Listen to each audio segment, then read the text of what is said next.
Waalaikumsalam. Terakhir Pak Rizky, silakan Pak Rizky. Terima kasih Pak Ketua yang terhormat, Bapak Muhyiddin, salah satu role model kita di Badan Anggaran ini sebenarnya. Mau lebaran.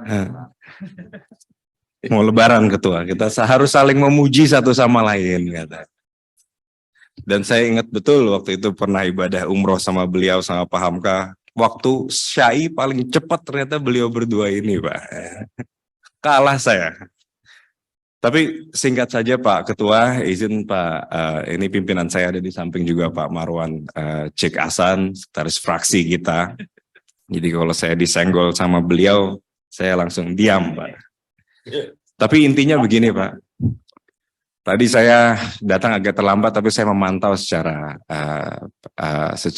tidak langsung semua paparan yang disampaikan oleh Pak Dr. Hadi dan juga Pak Darussalam. Yang kita ingin Pak, bagaimana rapat dengar pendapat seperti ini itu bisa benar-benar bisa diterjemahkan sebagai kebijakan dari pemerintah yang benar-benar bisa menjawab keresahan dari masyarakat selama ini. Moral atau nilai moral yang dirasakan sama masyarakat, terutama terkait dengan perpajakan ini, sedang rendah betul Pak. Tadi disampaikan terkait dengan tax ratio, sampai dibuletin sama pimpinan saya tadi. 8,2%, 3%.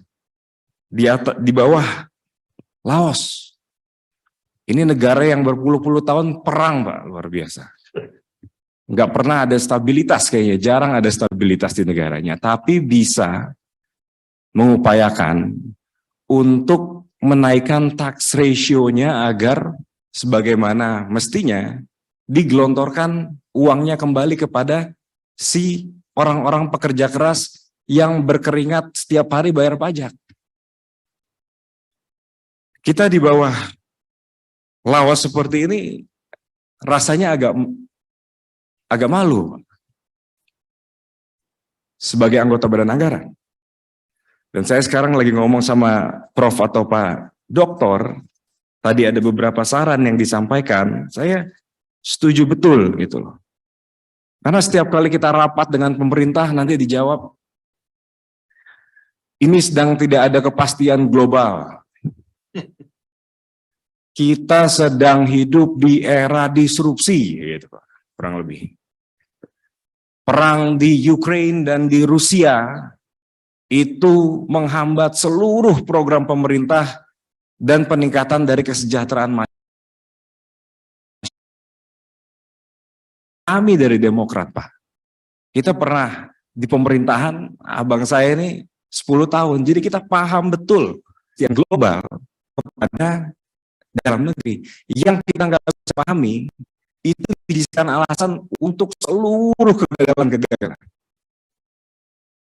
Untuk seluruh permasalahan-permasalahan yang dikemukakan, yang disuarakan oleh masyarakat, selalu diberikan alasan-alasan yang kayaknya seakan-akan selalu memfokuskan kepada ini ketidakpastian global dan lain-lain sebagainya. Itu yang kami nggak ngerti Pak. Kita juga harus benah diri, tadi disampaikan oleh sahabat saya dari PKS. Kepercayaan masyarakat juga rendah kok. Kita lagi ngomong-ngomong tax ratio. Artinya ingin meninggikan rasio pajak terhadap PDB. Masyarakat sekarang kepercayaannya terhadap pengelolaan pajak kita sedang rendah betul. Jadi kita dihadapkan dalam posisi yang dilematis. Tapi kalau misalnya tadi Prof menyampaikan berbagai hal terkait dengan harusnya pertambangan atau yang lain sebagainya pajaknya ditumbuhkan. Saya hanya ingin menggarisbawahi, tadi ada di sektor potensi pajak ekonomi digital dan UU HPP, Pak. Ini pertanyaan substansinya. Tadi pembuka aja sedikit. Saya dukung betul tadi apa yang disampaikan oleh Pak Dr. Hadi dan Pak Darussalam. Tapi saya punya teman Pak, dari banyak generasi muda yang memang lagi semangat betul ingin membangun startupnya untuk bergerak di bidang ekonomi digital ini. Yang jadi pertanyaan saya, karena kita juga tahu bahwa potensi pajak dari ekonomi digital ini tinggi, striking the balance-nya gimana Pak?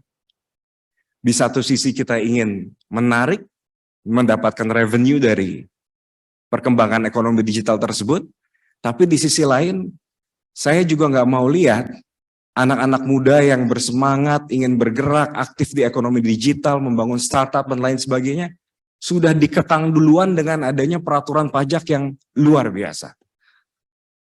Nah, saya minta masukan dari Dr. Hadi dan dari Pak Darussalam. Jadi mungkin kurang lebih seperti itu Pak, karena besok-besok juga kita akan melaksanakan rapat dengan mitra-mitra kami lainnya. Mungkin itu Pak Muhyiddin yang saya hormati, tanpa mengurangi rasa hormat kepada Bapak yang hadir pada saat ini. Terima kasih Pak. Terima kasih.